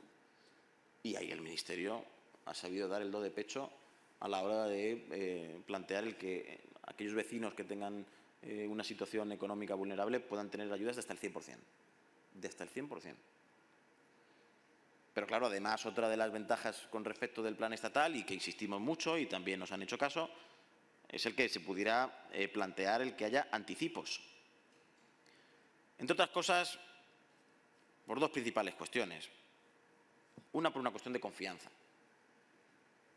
Si ya tienes una parte del dinero, tienes claro que vas a recibir el resto. Pero más allá de una confianza familiar, esto era una confianza financiera. Si no hubiéramos conseguido el anticipo del 25%, las entidades financieras con las que estamos trabajando no hubieran creado productos financieros específicos para las empresas que van a llevar a cabo la rehabilitación integral de los edificios que les he mencionado en Castilla-La Mancha. Y de hecho, bueno, no digo el nombre porque es publicidad y no es muy decoroso, pero estoy muy contento con las entidades financieras que han dado el primer paso. Esto, como en todo, a los que primero ayudan cuando hay incertidumbre, evidentemente hay que reconocerlo y se hará. El que además hayamos podido plantear el que determinadas ayudas no computen como ingreso en el IRPF, que además tengan deducciones en el IRPF, esto también abunda en esa necesidad de que las familias que peor lo están pasando también puedan ser perceptoras de estas ayudas. Porque si te dan una ayuda de hasta 26.000 euros, como te pueden dar en el programa de rehabilitación integral, si tú ganas 12.000, 14.000 euros al año, no es una ayuda, es una condena en el IRPF. Pero más allá de estas ventajas, era importante para nosotros el resolver algunos problemas mundanos, pero muy importantes. Como que, por ejemplo, el diagnóstico del edificio, la ayuda que se da para el libro del edificio existente no fuera por toda la promoción, sino que fuera por portal. Si no llegamos a convencer al Ministerio de esto, pues no se hubiera llevado a cabo ningún libro del edificio existente, porque no resultaría viable, porque hubieran tenido que poner dinero los propietarios. Y de esta manera prácticamente estamos cubriendo el 100% de los costes. Y si el diagnóstico te lo dan gratis, porque además ya les demostramos que no tenía que pasar por junta de vecinos, sino que lo podía decidir el presidente o la presidenta, es aún más ágil, es aún más rápido, evitas tener que tener discusiones de todo tipo, en el que empiezas hablando de la rehabilitación y terminas hablando de por qué unas flores están más bonitas que otras en una comunidad de propietarios. Esto ya sabemos cómo funcionan las comunidades de propietarios. Pero es que además hemos modificado, propusimos que se modificara la ley de propiedad horizontal para que este tipo de actuaciones no se tuvieran que aprobar por una mayoría de 3/5, sino que se pudieran aprobar por una mayoría simple. Nuevamente, innovación normativa para poder agilizar, porque no toda la agilización está en si un papel se queda perdido en la intervención. Estamos hablando de cómo convencer a la gente de que hagan un obrón en su casa. Y, por lo tanto, una parte muy importante de la agilidad a la hora de gastar dinero es generar confianza, es poder permitir el resolver cuellos de botella de todo tipo, de tipo empresarial, de tipo vecinal, de todo tipo, evidentemente. Y de ahí, como les digo, que estemos en disposición con estos 300 agentes rehabilitadores, con esas 3.000 viviendas que se están ya empezando a diagnosticar en la región. Piensen que nuestro objetivo, el que se nos ha marcado, es de 6.700 viviendas rehabilitadas y en 2 meses llevamos ya 3.000 viviendas que se van a empezar ya a diagnosticar. ¿Se van a rehabilitar las 3.000? Probablemente no. Pero es que probablemente terminemos, pues eso, con 12.000 viviendas diagnosticadas y la mitad se hagan. Aunque tuviéramos esa tasa de éxito, es muy buena. Es muy buena. Porque nos va a permitir el poder cumplir nuestros objetivos. Y nos va a permitir hacerlo de la mano del sector privado, que todo el mundo tiene que poner de su parte. Nos va a permitir hacerlo habiendo podido entablar una relación flexible de cogobernanza con el Ministerio, y nos va a permitir, en definitiva, el que más allá de que alguien en Bruselas nos diga que hemos cumplido o no, que de verdad vamos a ayudar a la gente de nuestra región y, por lo tanto, de nuestro país. Que esto es útil, que esto es verdad, esto es inmediato, esto es algo que va a ser muy positivo. Y que lo hagamos de una manera en la que además, como les decía al principio, no somos una empresa multinacional que tenga que guardar el secreto de la receta de la Coca-Cola. Esto es todo público, esto lo estamos hoy compartiendo con todos ustedes.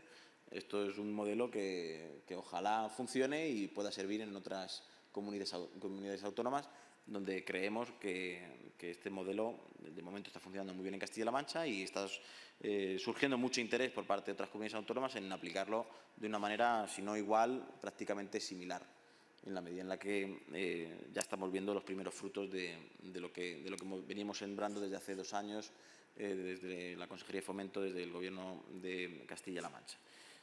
Seguiremos insistiendo y, en cualquier caso, es verdad que hay ciertos factores de riesgo. Todos conocemos la limitación y los riesgos que supone el encarecimiento de los materiales. Es una inflación de la oferta. Pero cuando todos nos pongamos a rehabilitar edificios, vamos a tener también una presión por parte de la demanda. Cuando todos queramos comprar los mismos materiales y las mismas placas solares, esto también va a ser un problema. Lo digo porque es un potencial problema, no es un problema hoy. Estamos a tiempo de poder organizar de la mano del sector privado el poder lanzar señales de qué volumen vamos a necesitar de determinados materiales y equipos para que se pueda aumentar la producción ya y no tengamos que lamentarnos más adelante. Existe un claro riesgo de tramitación y por ello nosotros ya insistimos al Ministerio y estamos haciendo una aplicación propia para poder hacer todo esto de forma automatizada y que no tenga que tener mano humana hasta el último momento ya de la supervisión. Y todos conocemos las limitaciones que también podemos tener en materia de mano de obra. En el sector de la construcción se estima que faltan 700.000 empleos.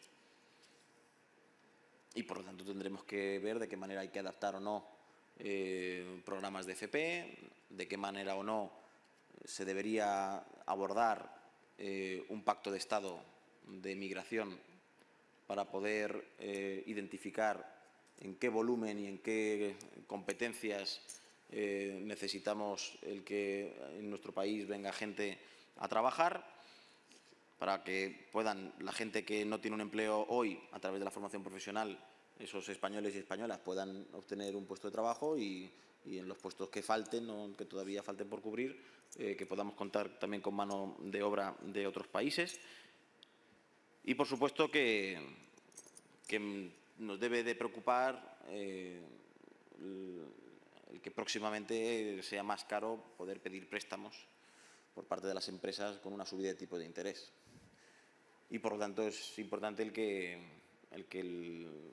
cuando hablamos de cumplir, cuando hablamos de que este dinero se pueda gastar, identifiquemos lo que es endógeno, lo que puede ser culpa nuestra, como no haber planteado anticipos, como limitarlo a determinados barrios, y sepamos que eso está cubierto, esto está resuelto. Hoy hay más riesgos exógenos de problemas de la economía mundial, de las decisiones que tengan que tomar en el Banco Central Europeo, de cuánto se prolongue o no la guerra en Ucrania, de si reaccionan o no los países productores de energía y de hidrocarburos para suplir lo que nos está importando de Rusia. Creo que sepamos al menos proporcionar, dimensionar lo que es responsabilidad de unos y es de responsabilidad de otros. Y eso nos permitirá poder seguir diagnosticando permanentemente y corrigiendo los modelos que nos lleven a un proceso de transformación que está siendo ya una realidad y que, por supuesto, lo está siendo gracias a las comunidades autónomas, pero lo está siendo gracias, creo, a un Gobierno de España que ha apostado por defender el país y por exigir el que se nos tratara con respeto de una manera claramente distinta a lo que sucedió hace 10 años. Muchas gracias.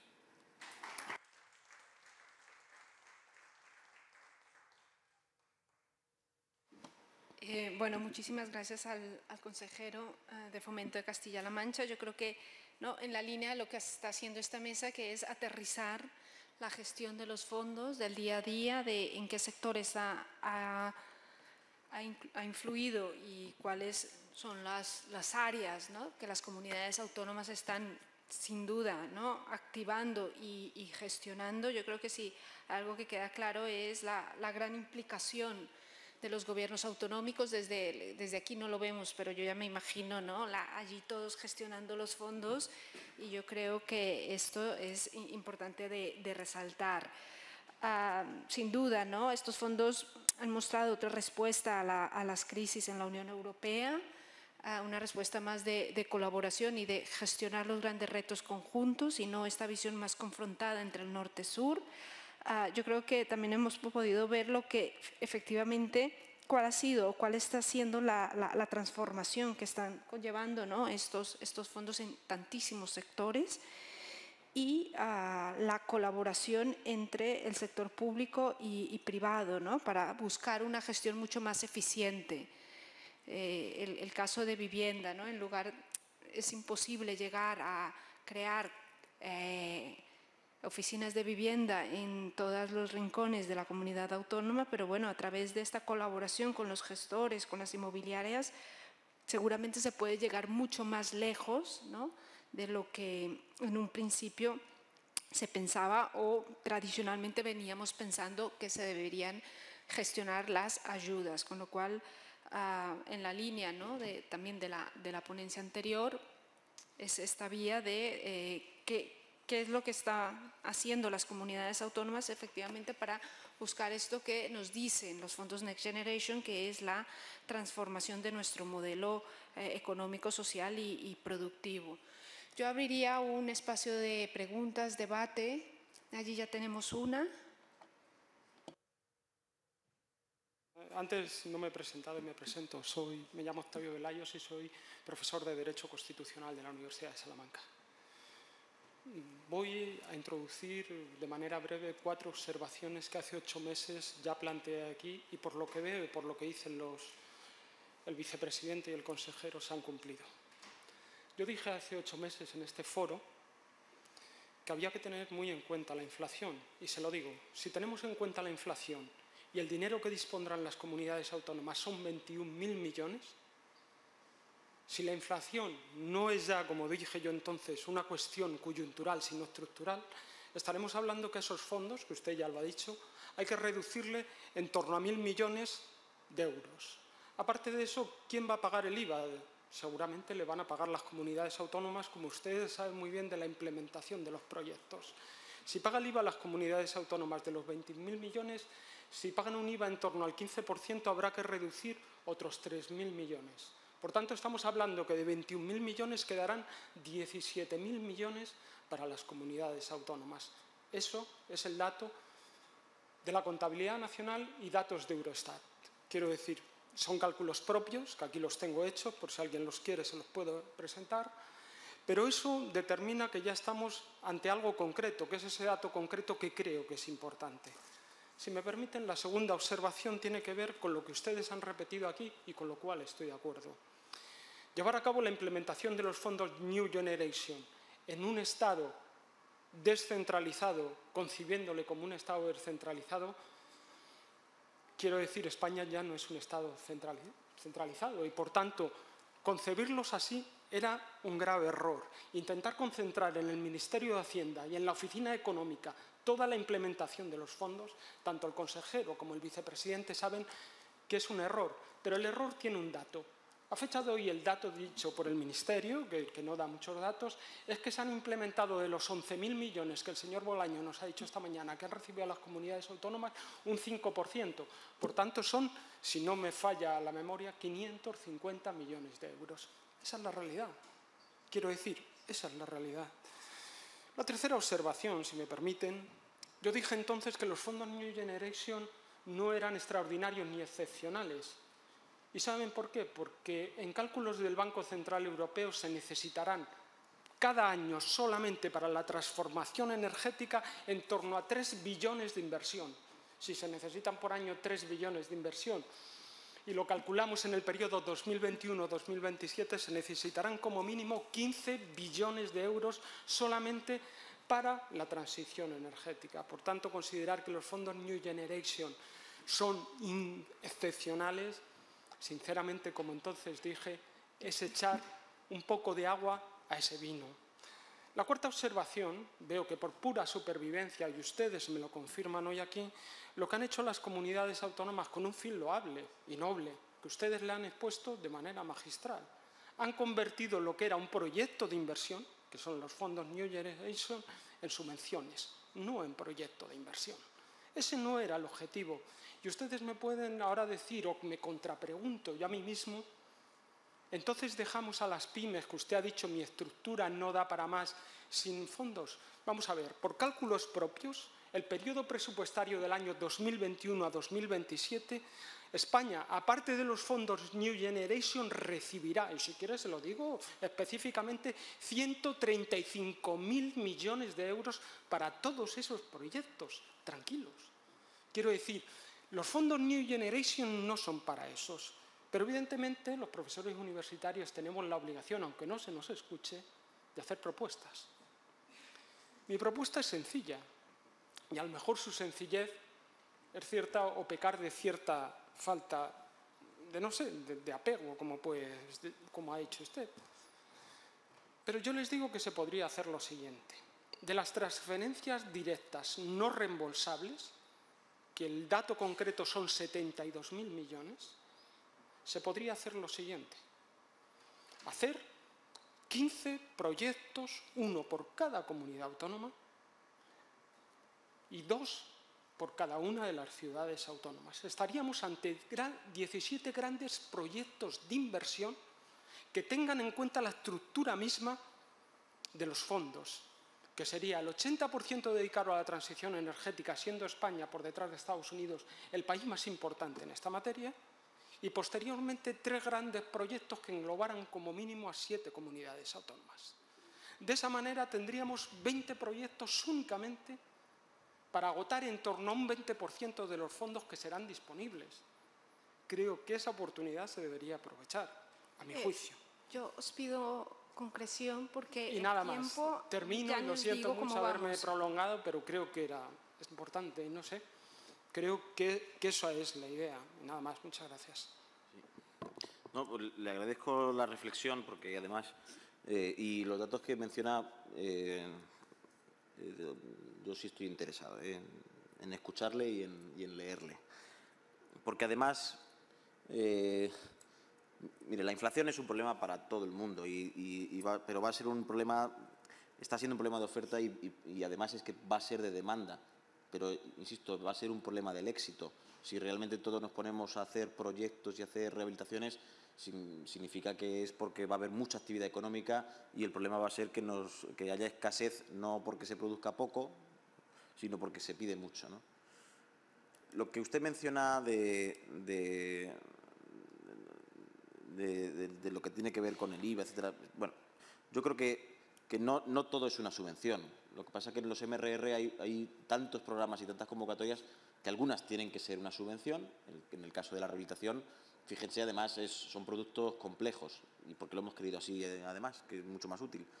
La ayuda a la rehabilitación, el destinatario es el vecino, que no la comunidad de propietarios. ¿Por qué? Por esto que les decía y cómo compensamos cuando el vecino está en una situación vulnerable, si lo haga la comunidad de propietarios, eso cómo lo computo. No, mejor al vecino como destinatario final de la ayuda.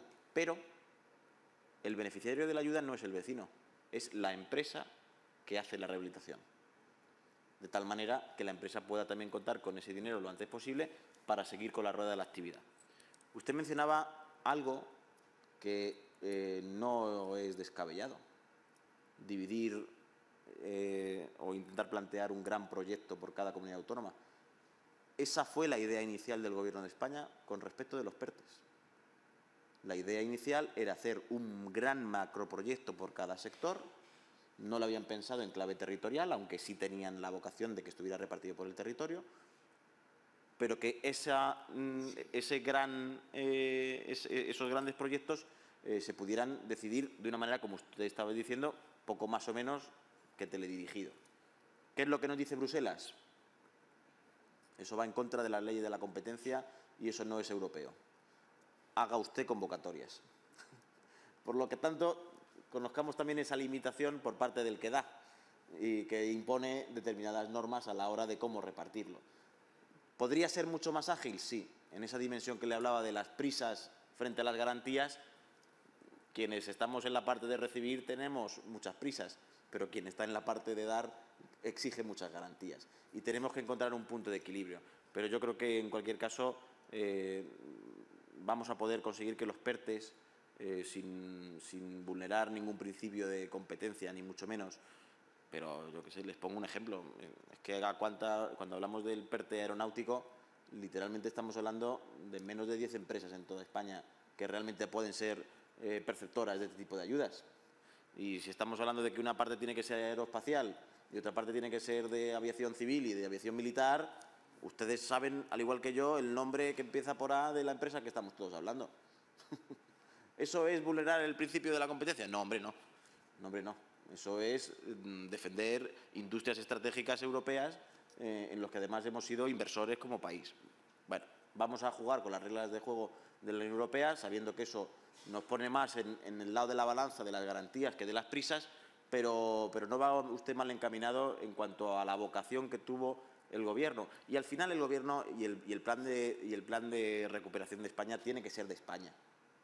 Porque usted es profesor de Derecho Constitucional, nos ha comentado.